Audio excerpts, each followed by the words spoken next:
Hello everyone, welcome to Global Politics Classroom by Khushboo Sharma. I hope you all are fine. मैं बहुत time के बाद video upload कर रही हूँ because I was so busy with my life. तो बहुत सारे बच्चों के भी कमेंट्स आ रहे थे 9th क्लास के, आई थिंक कि मैम हमारा सिलेबस चेंज हो गया CBSE पैटर्न वाला, तो प्लीज़ हमें कुछ गाइड करो. मैंने सोचा क्यों ना छोटा सा इनिशिएटिव लिया जाए ताकि आप लोगों को भी थोड़ा समझ आए. फर्स्टली जो हमारा चैप्टर है वो है आपका understanding social science. 9th class का फर्स्ट चैप्टर है. इसमें डिफरेंट डिफरेंट कंटेंट्स हैं. क्या क्या सबसे पहले क्या क्या कवर करेंगे हम उसकी बात करते हैं. Meaning of social science, social science का क्या मीनिंग है, स्कोप क्या है सोशल साइंस का, रेलिवेंस क्या है सोशल साइंस का, guiding new values in social science and understanding social science from an Indian perspective. ये सब चीज़ें वन बाय वन हम कंप्लीट करेंगे. So let's start with the meaning of social science. Social science का meaning क्या है. सबसे पहले social science is a vast subject. Social science एक बहुत बड़ा सब्जेक्ट है जिसमें अलग अलग वेरियस सब्जेक्ट्स आ रहे हैं, डिसिप्लिन्स आते हैं जो क्या करते हैं, that aim to study various aspects of human life. Human life के डिफरेंट डिफरेंट एस्पेक्ट्स को स्टडी करने में हेल्प करते हैं. जिसमें क्या क्या आ जाता है, फंक्शनिंग एंड डेवलपमेंट आ जाती है सोसाइटी की, इंटरेक्शन आ जाती है, इंटरपर्सनल रिलेशनशिप्स आ जाते हैं लोगों के. ये सब चीज़ें हेल्प करता है सोशल साइंस अंडरस्टैंड करने में. सोशल साइंस जो है that can be divided into various disciplines. अलग अलग डिसिप्लिन्स पे आप उनको डिवाइड कर सकते हो जो अलग अलग एस्पेक्ट पे सोसाइटी की फोकस करते हैं, सोसाइटी के इंस्टीट्यूशंस पे फोकस करते हैं. जैसे कि हिस्ट्री. हिस्ट्री किस पे फोकस करता है, हिस्ट्री पास्ट में जितने कल्चरल इवेंट्स हैं उसमें फोकस करता है. ज्योग्राफी किस में फोकस करता है, आपका हमारी इंडिया की फिजिकल कंडीशंस के ऊपर फोकस करता है, पॉलिटिकल कंडीशंस के ऊपर फोकस करता है. ठीक है. और भी बहुत सारी चीज़ें, साइज, शेप, जो भी है, जियोपॉलिटिकल सिचुएशंस हैं, geography, history, political science, all of these things are interrelated with each other. ठीक है. तो वेरियस डिसिप्लिन्स जो जो आते हैं कौन कौन से हैं. पहला पॉलिटिकल साइंस. पॉलिटिकल साइंस इसके बारे में स्टडी करता है, पॉलिटिक्स के बारे में, गवर्नमेंट के बारे में. सोशोलॉजी किसके बारे में स्टडी करता है आपका, बताओ. Sociology basically, sociology is the study of society. Sociology society की स्टडी है. ठीक है. इकोनॉमिक्स, जितना भी मनी रिलेटेड आप चीज़ें कह सकते हो, क्रेडिट, डेबिट, जितनी भी चीज़ें आती हैं वो सब इकोनॉमिक्स से आ जाती है. साइकोलॉजी क्या है, psychology is the study of mind. Anthropology, then history. History आपको जैसे मैंने बताया था, हिस्ट्री क्या है, history is the study of past event. जितने भी पास्ट इवेंट्स हैं, कल्चरल इवेंट्स हैं, हिस्ट्री वो स्टडी करता है. ठीक है.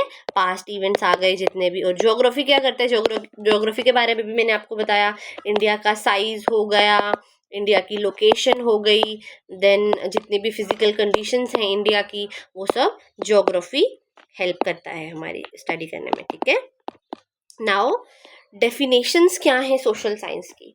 अब डिफरेंट डिफरेंट थिंकर्स ने सोशल साइंस की डिफरेंट डिफरेंट डेफिनेशंस दी हुई हैं. लाइक अगस्त कुंत ने क्या डेफिनेशन दी है कि जो सोशल साइंस है, social science is the study of society and human behaviour through scientific methods. जो सोशल साइंस है वो सोसाइटी की स्टडी है, साथ साथ ह्यूमन बिहेवियर की भी स्टडी है.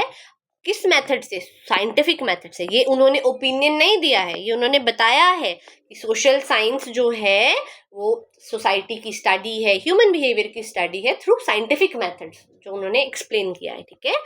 मैक्स वेबर के अकॉर्डिंग सोशल साइंस क्या है, social science is the study of social actions and relationships among people.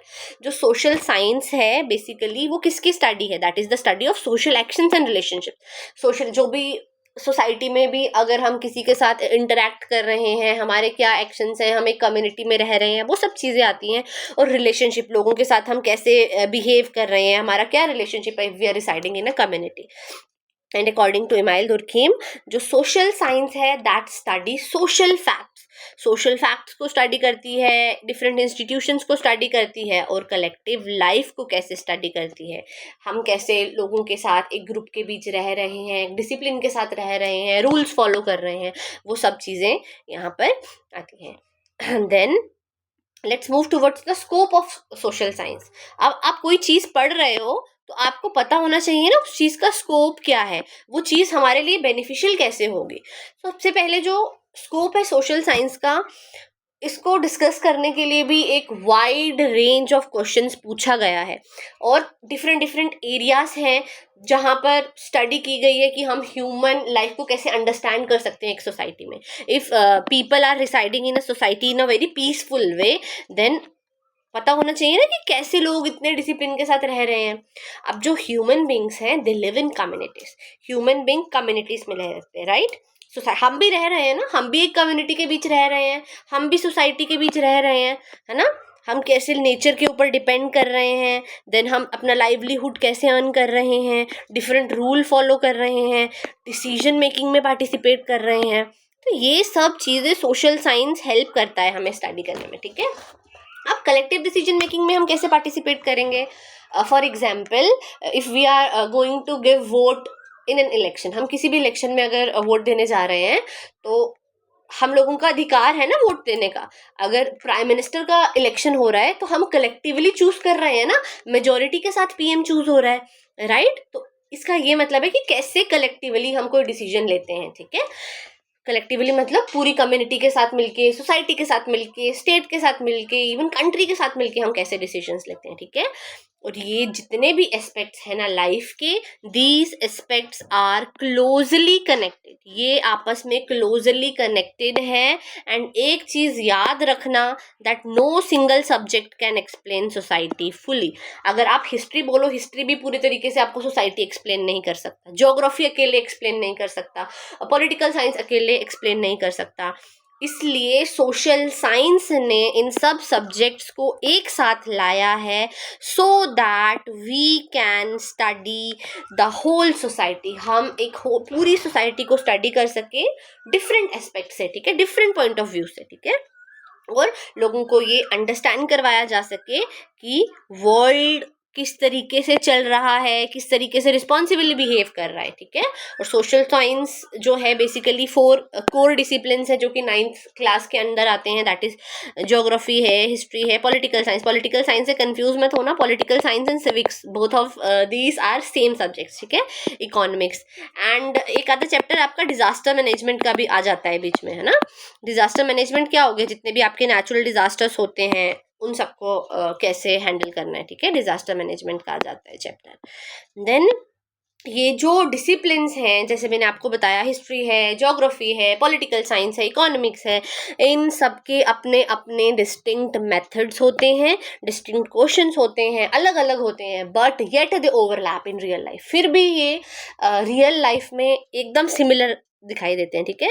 Social science तब मीनिंगफुल बनती है जब हम आइडियाज़ को एकदम कनेक्ट करते हैं और एविडेंस देते हैं सोसाइटी को अंडरस्टैंड करने के लिए, इन्वायरमेंट को अंडरस्टैंड करने के लिए, इकोनॉमी को अंडरस्टैंड करने के लिए और गवर्नेंस को अंडरस्टैंड करने के लिए, ठीक है. अब स्कोप ऑफ सोशल साइंस भी एक बहुत वास्ट टॉपिक है क्योंकि इसमें डिफरेंट डिफरेंट डिसिप्लिन्स का स्कोप आ रहा है. ज्योग्राफी का आ रहा है, हिस्ट्री का आ रहा है, पॉलिटिकल साइंस का आ रहा है, इकोनॉमिक्स का आ रहा है, डिजास्टर मैनेजमेंट का आ रहा है, आपका sociology, anthropology, psychology, different different आपके डिसिप्लिन्स आ रहे हैं. बट जो मेजरली आपके डिसिप्लिन्स यूज़ हो रहे हैं, सब्जेक्ट्स हैं, हम उन्हीं का पढ़ेंगे स्कोप क्या है, ठीक है. सबसे पहले ज्योग्राफी का क्या स्कोप है, what is the scope of geography as a discipline. जैसा कि आप लोगों को पता है that geography studies the earth as the home of human beings, that we human beings resides in earth, on earth. हम अर्थ में रह रहे हैं, ठीक है. Earth is the home to us. हमारे ह्यूमन बींग के साथ साथ कितनी फ्लोरा है, फौना है, सब लोग, बर्ड्स हैं, एनिमल्स हैं, कितनी सब चीज़ें एग्जिस्ट कर रही हैं, है ना. और ज्योग्राफी हमें क्या हेल्प करती है अंडरस्टैंड करने में, हमारा लैंड फॉर्म क्या है, क्लाइमेट टेम्परेट है, ट्रॉपिकल है, रिवर्स किस तरीके की रिवर्स हैं, कहाँ कहाँ से रिवर फ्लो है, soils, alluvial soil, laterite soil, black soil, yellow and red soil, different different soils हैं. फॉरेस्ट के बारे में कितना एरिया है, रिसोर्सेज के बारे में कौन कौन से रिसोर्सेज हमें मिल रहे हैं, किस किस स्टेट में कौन कौन सा रिसोर्सेज पाया जा रहा है, ये सब चीज़ें हमें ज्योग्राफी समझाती है. And at the same time geography हमें क्या बताती है कि लोग कैसे अलग अलग जगह में रह रहे हैं और वो कैसे इन्वायरमेंट का यूज़ कर रहे हैं। इन्वायरमेंट मतलब कितनी नेचुरल चीज़ें हमें मिल रही हैं, लाइट एनर्जी मिल रही है सन से, विंड एनर्जी मिल रही है हमें, एंड वाटर मिल रहा है। ये सब चीज़ें लोग कैसे यूज़ कर रहे हैं, रॉ मटेरियल्स का कैसे लोग यूज़ कर रहे हैं, ठीक है। और ज्योग्राफी हमें क्या बताती है, that human life is closely linked to physical conditions. हमारी जो लाइफ है ना वो कैसे फिजिकल कंडीशंस के साथ रिलेट करती है, कैसे नेचुरल चीज़ों के साथ रिलेट करती है। इसका एग्जाम्पल क्या बताया गया है, जैसे फार्मिंग प्रैक्टिसेस है ना, ड्राई रीजन में फार्मिंग प्रैक्टिसेस अलग होंगी, उसी तरीके से जिन रीजन्स में हैवी रेनफॉल होती है वहां पर फार्मिंग प्रैक्टिसेस अलग होंगी।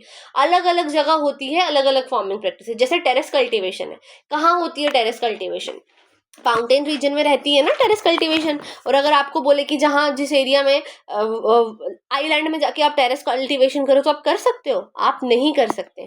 तो जितनी भी ये चीज़ें हैं, फार्मिंग प्रैक्टिसेस हैं, वो भी अलग अलग रीजन में वेराई करती हैं, ठीक है। ज्योग्राफी और हमें क्या बताता है, कितने इन्वायरमेंटल चैलेंजेस जो कि हम फेस करते हैं। अब इन्वायरमेंटल चैलेंजेस में ना कुछ हमें नेचुरल भी मिलते हैं और कुछ हमें मैनमेड भी मिलते हैं। मैनमेड मतलब जो हमारी वजह से क्रिएट होते हैं, ठीक है।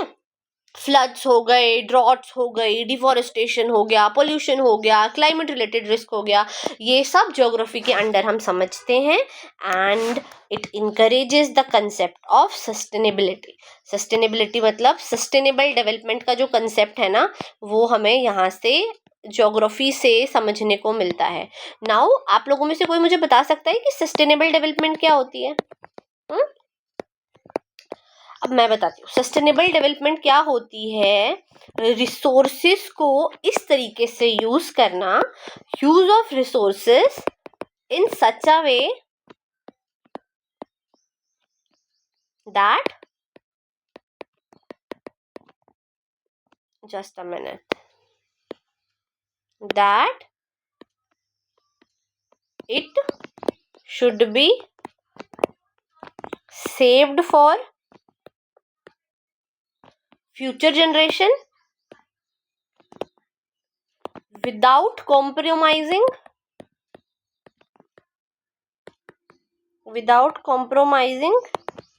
the needs of present generation, ठीक है। कि हमें रिसोर्सेज को इस तरीके से यूज करना चाहिए कि प्रेजेंट जनरेशन के लिए भी वो रिसोर्सेज यूजफुल हो, एज वेल एज हमारी जो आने वाली फ्यूचर जनरेशन है ना, उनकी नीड्स के साथ भी कोई कॉम्प्रोमाइज ना हो, या फ्यूचर जनरेशन के लिए हम रिसोर्सेज बचा के रखें और हमारी नीड्स के साथ भी कोई कॉम्प्रोमाइज ना हो, ठीक है। तो ज्योग्राफी हमें सस्टेनेबिलिटी का कंसेप्ट भी सिखाती है, ठीक है। देन नेक्स्ट है आपका हिस्ट्री ऐसा डिसिप्लिन, ठीक है। अब हिस्ट्री को ऐसा डिसिप्लिन कैसे स्टडी किया गया है, सबसे पहले जैसे कि आपको बताया था, हिस्ट्री क्या करती है, पास्ट स्टडी करती है। बट हिस्ट्री का पर्पस सिर्फ इतना ही नहीं है कि सिर्फ डेट्स और किंग्स को याद रखो, नहीं। हिस्ट्री हमें ये बताती है कि how society has changed over time. Time के साथ सोसाइटी कैसे बदली है, सोसाइटी में क्या बदलाव आया है, और why the present is shaped the way it is. और प्रेजेंट ऐसा क्यों है, हम इतने डिसिप्लिन तरीके से रह रहे हैं, ट्रैफिक रूल्स फॉलो कर रहे हैं, और भी बहुत सारी चीजें फॉलो कर रहे हैं, इसके पीछे भी रीजन है, ठीक है। हिस्ट्री क्या क्या एक्सप्लोर करती है, लोग और उनका लाइफस्टाइल क्या था अलग अलग पीरियड्स में, देन मेजर इवेंट्स और चेंजेस क्या थे, चैलेंजेस क्या थे हमारे पास्ट में, कितने स्ट्रगल आए, सोशल और कल्चरल, सोशली हम कैसे डेवलप हुए, कल्चरली हम कैसे डेवलप हुए, देन जस्टिस और फ्रीडम के लिए कितनी कितनी मूवमेंट्स की गई, ये सब हमें हिस्ट्री बताती है, ठीक है।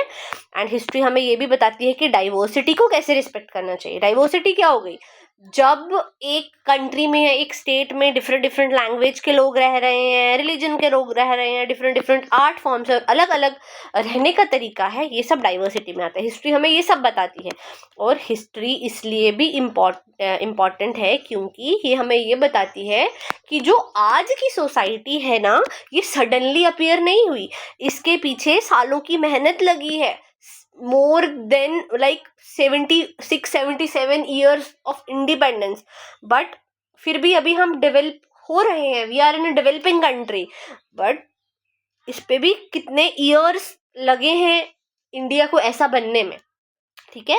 और अभी के जो इंस्टीट्यूशंस हैं, प्रैक्टिसेस हैं, इनको बहुत समय लगा है बनने में, इसलिए ये आज ऐसे हैं।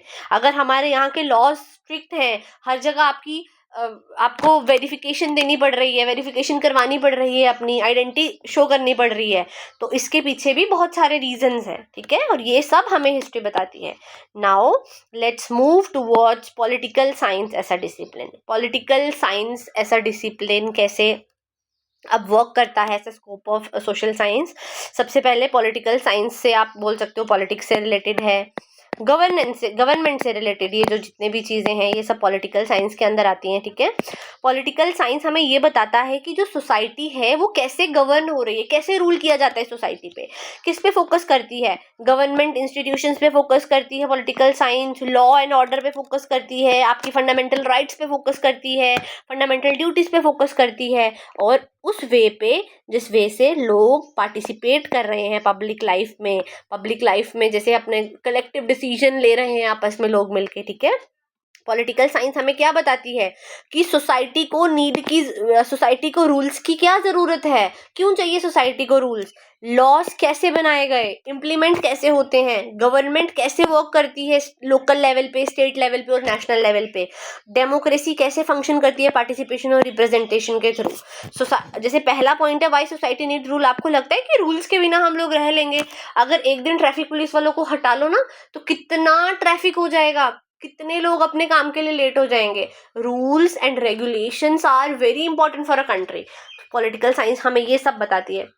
और पॉलिटिकल साइंस जो है वो हम स्टूडेंट, जैसे आप स्टूडेंट्स हैं, उसको क्या हेल्प करती है कि अवेयर सिटीजन कैसे बनना है, जिनको अपना राइट भी पता हो और अपनी रिस्पॉन्सिबिलिटी भी पता हो। ये ना हो कि आपको पता है हाँ भाई freedom of speech and expression मेरा राइट है, बट आपको अपनी रिस्पॉन्सिबिलिटी भी तो पता होनी चाहिए कि आपकी रिस्पॉन्सिबिलिटी क्या है, ठीक है। आप एकदम राइट टू फ्री रह रहे हो आप, बट एक उधर ही दूसरी जगह जाकर आप यहाँ वहाँ वेस्ट फेंक रहे हो, वेस्ट थ्रो कर रहे हो। तो साइड बाय साइड आपको अपने राइट्स भी फॉलो करने हैं, जो राइट्स हैं, और जो आपकी रिस्पॉन्सिबिलिटीज हैं वो भी फॉलो करनी है, ठीक है। एंड नेक्स्ट, पॉलिटिकल साइंस क्या सपोर्ट करती है? इंक्लूसिविटी मिले, इक्विटी मिले, ताकि सब लोगों को इक्वालिटी मिले before law, everyone should be equal in front of law, और सब लोग हैं भी। राइट्स की प्रोटेक्शन होनी चाहिए, फंडामेंटल राइट्स की, right of freedom right to freedom of speech and expression, right to live freely, जो राइट्स है वो सबकी प्रोटेक्शन होनी चाहिए। एंड रिस्पॉन्सिबिलिटी होनी चाहिए स्टेट की, ताकि वो अपने हर सिटीजन को सपोर्ट करें, स्पेशली दोस्त हु आर अंडर प्रिविलेज्ड, जिनके पास कोई भी, जैसे अनएम्प्लॉयड हो गए या जिनके पास बेसिक नीड्स पूरे करने का रिसोर्स नहीं है, ठीक है। नेक्स्ट, इकोनॉमिक्स ऐसा डिसिप्लिन। अब इकोनॉमिक्स को कैसे स्टडी किया गया है यहाँ पर? इकोनॉमिक्स कैसे हेल्प करता है लोगों को, सोसाइटी को रिसोर्सेज मैनेज करने के लिए, चॉइसेस बनाने के लिए। आपको पता है जो रिसोर्सेज है ना, our resources are limited but human needs are unlimited. Mahatma Gandhi की एक बहुत अच्छी कोट थी, there is enough for everyone need but not for anyone's greed. मतलब लोगों की नीड के लिए तो इनफ है बट किसी की ग्रीड के लिए इनफ नहीं है, क्योंकि लोगों की नीड्स वैसे ह्यूमन बीइंग में ये नेचुरली इंस्टिंक्ट है कि हम लोग कभी भी सेटिस्फाई नहीं होते। अगर हमें सपोज करो, अगर हमें चाहिए आईफोन चाहिए, मम्मा मैंने आईफोन लेना है, हमने आईफोन ले लिया but we are not satisfy with the iPhone, मुझे आईपैड भी चाहिए, आईपैड ले लिया, नहीं मम्मा मुझे अब आईपोड्स भी चाहिए। सब मतलब हम लोग we are never satisfied what we have, हम लोगों को कभी सेटिस्फेक्शन होती नहीं है। उसी तरीके से कहा गया रिसोर्सेज लिमिटेड है पर हम लोगों की जो नीड्स हैं दे आर अनलिमिटेड। इकोनॉमिक्स और क्या हेल्प करती है? गुड्स और सर्विसेज कैसे प्रोड्यूस किया जाता है, इंपोर्ट एक्सपोर्ट का सिस्टम है वो किया जाता है, कैसे डिस्ट्रीब्यूट होता है लोगों के बीच में, कैसे कंज्यूम करते हैं लोग, और कैसे पीपल जो हैं they are earning their living, वो कैसे अपनी लिविंग अर्न कर रहे हैं, ठीक है। इकोनॉमिक्स क्या एग्जामिन करती है? वर्क एंड एम्प्लॉयमेंट कैसा चल रहा है मार्केट, और उसके प्राइजेस क्या हैं, लोगों की इनकम कितनी है, एक्सपेंडिचर कितना है, गुड्स एंड सर्विसेज का प्रोडक्शन कैसे हो रहा है, पॉवर्टी एंड डेवलपमेंट, कितने लोग पॉवर्टी में जी रहे हैं, कितने लोग डेवलप हो रखे हैं, ठीक है। और इकोनॉमिक्स हमें ये बताती है कि इक्विटी कैसे मैटर करती है। इक्विटी क्या होता है, इक्वालिटी और इक्विटी क्या होता है, डिफरेंस पता है आप लोगों को? इक्वालिटी का मतलब होता है दो लोगों को सेम चीज देनी। जैसे सपोज करो 2 पर्सन मेरे सामने बैठे हैं, ए और बी, मैंने 20 रुपीज इसको दिए, 20 रुपीज इसको दिए, ठीक है। इसके पास पहले से 50 रुपीज थे, इसके पास 30 रुपीज थे, ठीक है। बट मैंने इक्वालिटी की, मैंने क्या किया, इन दोनों को 20 रुपीज दिए, मेरी तरफ से इक्वालिटी हो गई। Now what is equity? Equity क्या है? पता है इक्विटी क्या है? अब सपोज करो ये ए है, ये बी है, ए के पास 20 रुपीज है, बी के पास 30 रुपीज है, ठीक है। मैंने ए को 30 रुपीज दिए और बी को 20 रुपीज दिए। अब दोनों के पास कितने हो गए? 50-50 ना। तो मैंने क्या किया, मैंने इन दोनों को इक्वल किया, सही मायने में दोनों को इक्वल किया। इसको बोलते हैं इक्विटी। जब सही मायने में दो लोग इक्वल हो जाते हैं ना, दैट इज कॉल्ड इक्विटी।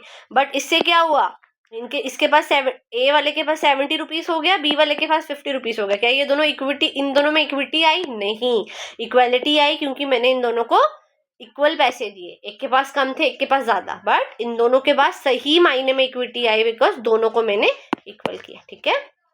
कुछ लोगों के पास बहुत ही लिमिटेड एक्सेस होती है एजुकेशन की, हेल्थ केयर की, जॉब की, और ये लोग अक्सर पॉवर्टी में रहते हैं, ठीक है। तो इकोनॉमिक्स हमें ये सब चीज़ें बताती है। आज हमने मीनिंग किया, डेफिनेशन की, स्कोप किया political science, sorry social science का। आई होप आप लोगों को ये समझ आया हो। अगर आप लोगों को ये समझ नहीं आया है और आप लोगों को इसके नोट्स चाहिए तो I will mention my Instagram ID there, you can text me there, you can DM me there, मैं आपको इसके नोट्स सेंड कर दूंगी, या फिर आप यहाँ से भी ले सकते हो notes, I hope, I think, right. तो ठीक है, thank you so much for patience. I hope आप लोगों को समझ आया हो। Bye bye, take care, and next lecture में हम आगे पढ़ेंगे relevance of social science, guiding values, understanding social science, ठीक है। आई होप मैंने आप लोगों का ज़्यादा टाइम ना लिया। Bye, take care, have a nice day.